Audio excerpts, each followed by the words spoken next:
What's up everyone, Lily's here. Today I will use this discuss both views question in Cambridge 17 to show you 5 tips you can use to finish your essay faster. Let's look at the question first. Some people believe that professionals such as doctors and engineers should be required to work in the country where they did their training. Others believe they should be free to work in another country if they wish. Discuss both these views and give your own opinion. The very first tip I want to give you is to plan the 2 body paragraphs before you start writing. Believe me, if you plan your essay well, you can finish it in just 30 minutes. I remember on actual exams, I spent 5 minutes planning my test 2 essay. And in the end, I still had a few minutes left to check my essay. And planning is even more important when it comes to a discuss both views essay, because halfway through our essay, we may regret agreeing with whichever side we chose to agree with. For example, let's assume that we agree with this side and disagree with this one. In our body paragraphs, we first need to discuss the side we disagree with. So, why do some people believe that professionals like doctors and engineers should be free to work in another country if they wish? Let's say this is because it allows them to find fulfillment in work. Perhaps you have no problem developing this idea.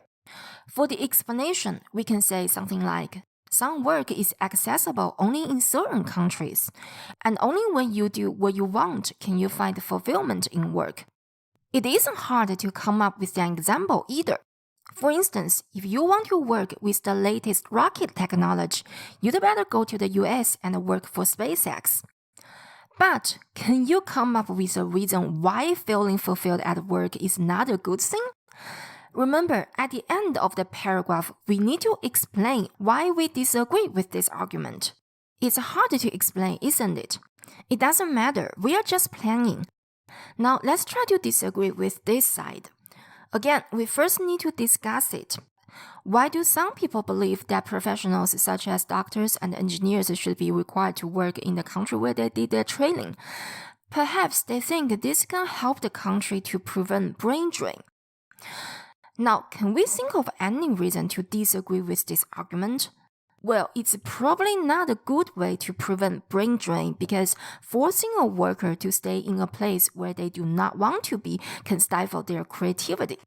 Okay, now I've decided to disagree with this side. Let me continue to plan. Let me add an explanation. How can this policy prevent brain drain? It's not that I don't know, but I have trouble articulating my reasons. Let me try to explain from another angle. Why would a brain drain happen without this policy? Well, without this policy, many skilled workers may move to another country that pays better. So this is the explanation. I can't come up with an example. That's fine. Not every paragraph needs an example. I have an example in body paragraph 2. That's enough.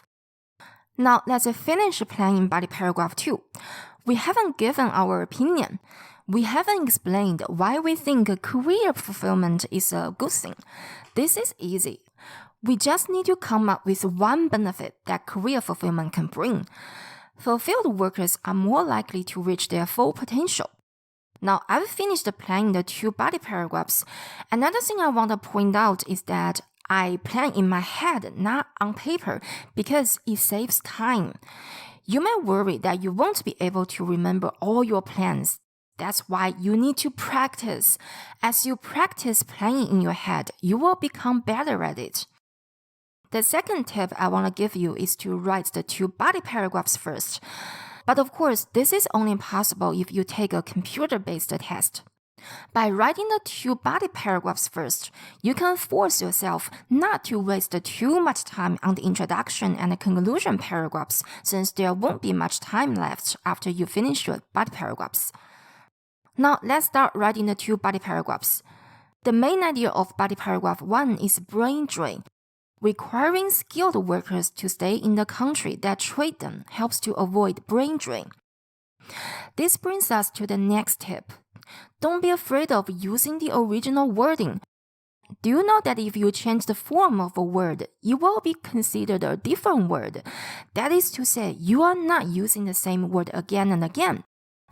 As you can see, the original uses training as a noun, where they did their training.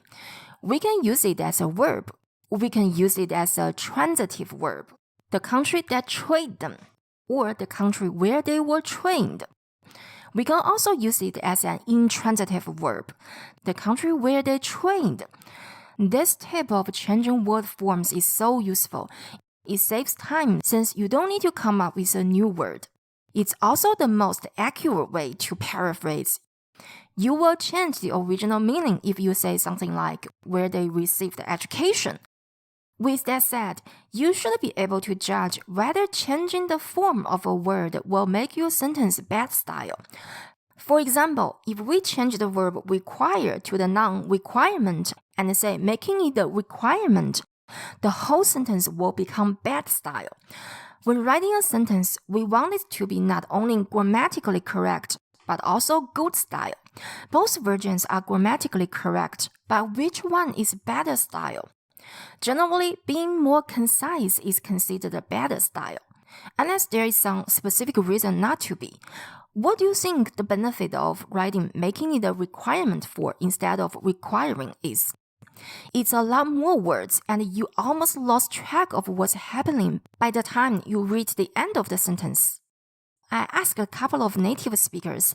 They said this version was actually bad style. Even if you change it to making it mandatory for, it's still not as good as just using requiring. There is just no benefit of using more words. Good English sentences are not super long, complicated sentences that are hard to read. Good sentences focus on clarity and concision. There is a good way to avoid using requiring. We can use mandating. Mandating that skilled workers stay in the country that trained them helps to avoid brain drain. But many of us probably don't know the word mandate. It's really okay to use the original wording. I will lead by example and just use requiring. Next, I will add the explanation. Without this policy, many of them may move to another country that pays better and offers a higher standard of living. If a country loses the bright minds that innovate and build companies, its economy will suffer. Since this is the side we disagree with, at the end of the paragraph, we need to explain why we disagree. You need to be extremely careful with this part. Don't write something like this. However, I think that as a human being, everyone should have the right to choose wherever they want to work. This has nothing to do with this paragraph's main topic, brain drain. When you explain why you disagree, you should still be talking about brain drain. However, I do not think that the policy in question is an ideal way to prevent brain drain because forcing a worker to stay in a place where they do not want to be can stifle their creativity and productivity. Here, we don't need to say all over again requiring skilled workers to stay in the country where they trained. We can simply use the policy in question to refer to the policy previously mentioned. In question means being discussed, the policy that is being discussed. This paragraph is done. Now, let's move on to body paragraph 2. Please note that we need a main idea in our topic sentence. The same is true for body paragraph 1. I saw a lot of people start their body paragraph 1 with a topic sentence like this. Some people think that skilled workers should stay in the country where they trained, and they start their body paragraph 2 with a topic sentence like this.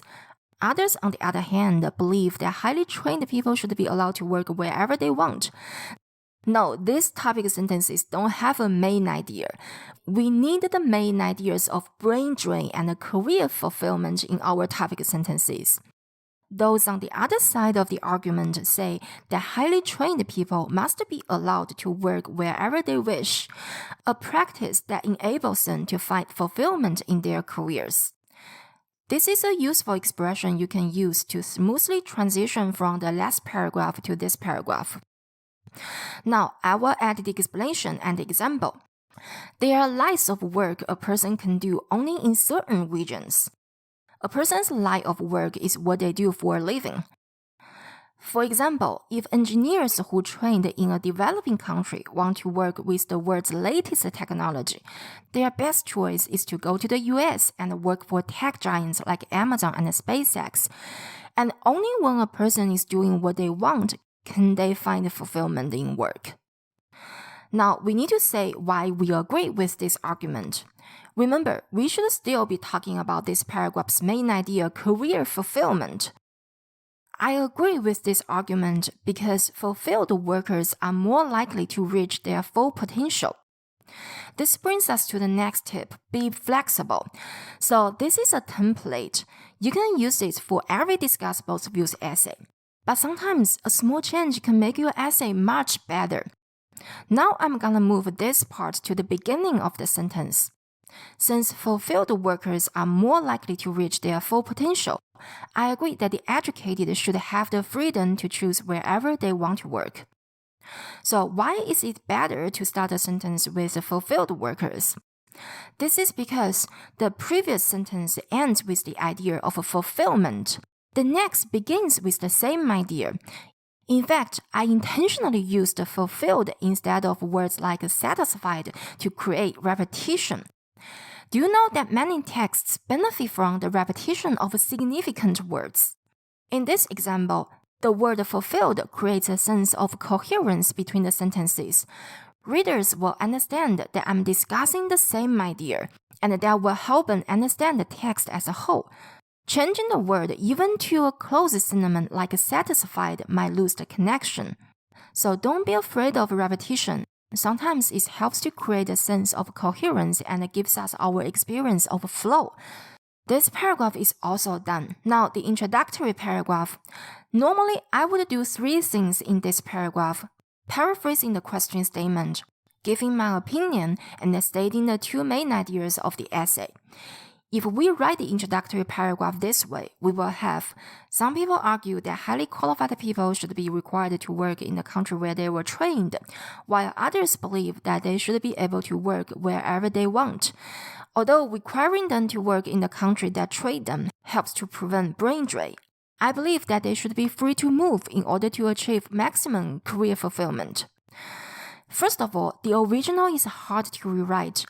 I want my rewrite to be accurate. I also want it to have good style.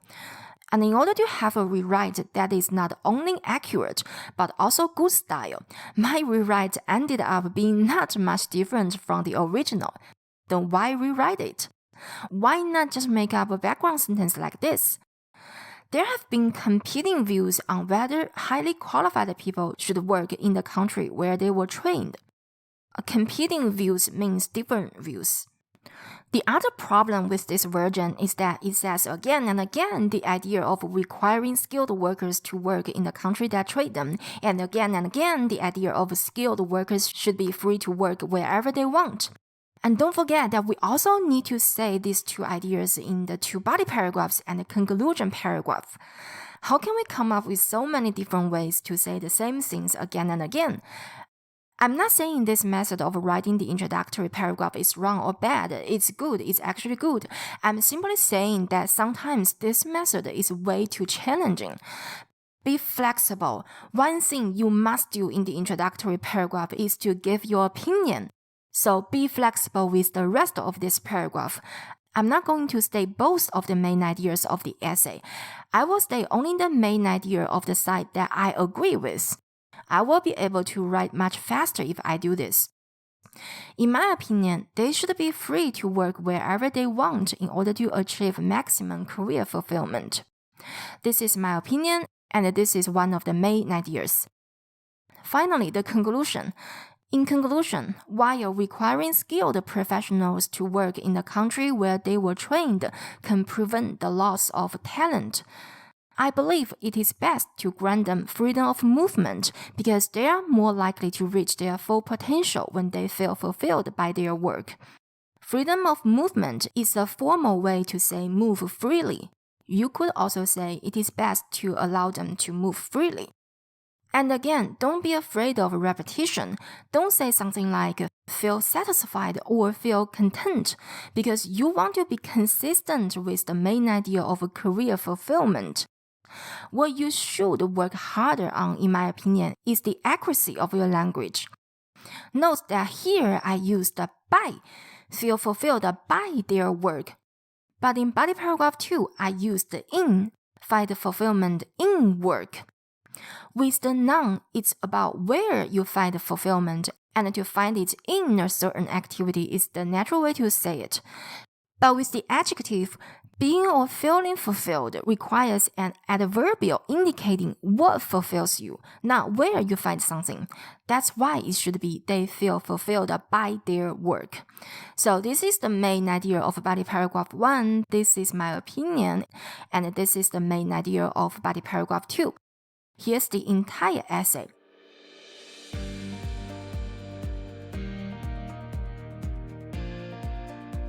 Here are the 5 tips we covered in this video to help you finish your essay more quickly.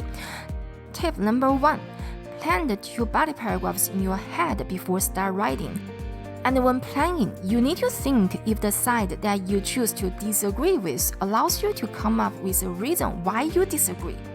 2. Write the 2 body paragraphs first. This way, you can force yourself not to waste too much time on the introduction and conclusion. 3. Don't be afraid of using the original wording. Often, the original is the best. 4. Don't be afraid of repetition. Sometimes it's actually better to repeat. Finally, be flexible. There are things you must do in your essay. For example, you must have a clear viewpoint throughout the entire essay, and each paragraph should have only one main idea. As for the other elements of the essay, you can be flexible so that you can write not only faster but also better. That's all for this video. You may also be interested in how to fully develop your body paragraphs. Be sure to check it out. Thanks for watching. Bye!